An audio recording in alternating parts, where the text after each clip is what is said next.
I took the 9mm automatic, sat down on the bed, and put the gun to my head, and I blew a 4-inch hole out the back of my arm instead of my head. Prozac did this to me. Had someone looked further into Prozac, believed me, even mentioned early on of the so-called remote possibility that Prozac could cause any of these adverse effects, especially the act of putting a loaded gun to my head, to want to die so violently, steps could have been taken to avoid it. I had 2 sons, David Lee, age 8, Billy 16. The wife 20 years, all gone. I'll tell you why. After being on Prozac for 21 days, my wife shot and killed both of these 2 boys right here. She turned the gun to herself and shot herself twice.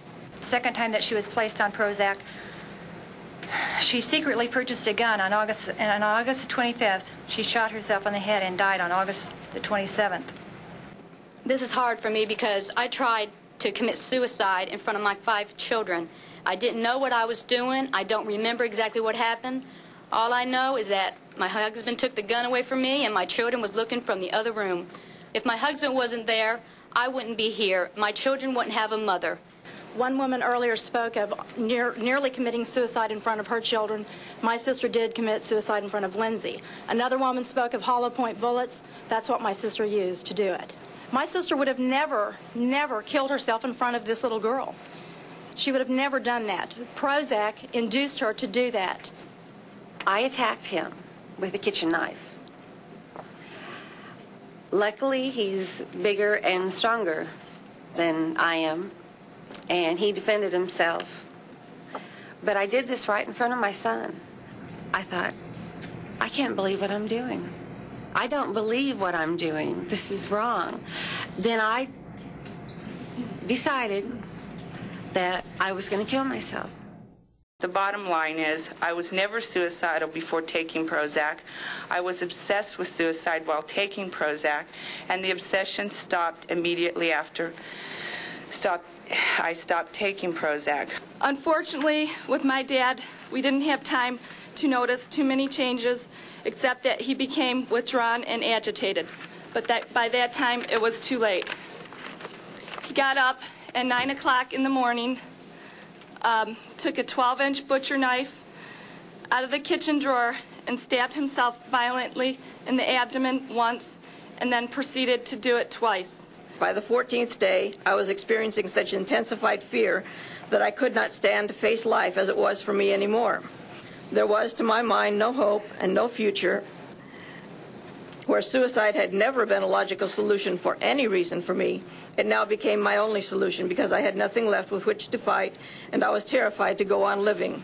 This drug is most assuredly responsible for any torment or suffering and the eventual suicide of my husband.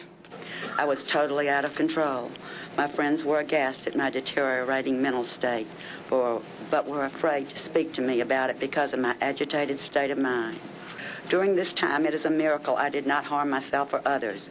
I had become a menace to society, and the FDA is allowing this to happen. I want to know why. How many more people are going to be killed and maimed before you do something? You have the power to change things. You have the power to listen to what we say and investigate what we say. We need help.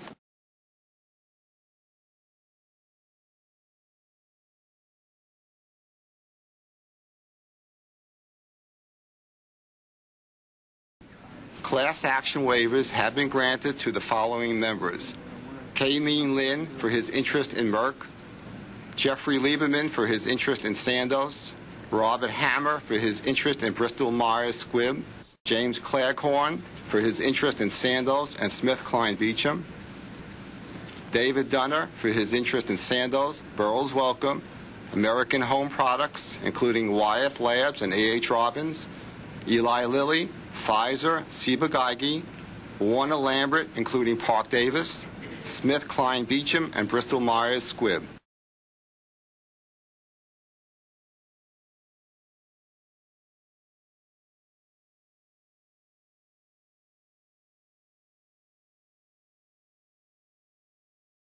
I'll ask the committee to vote on the following statement.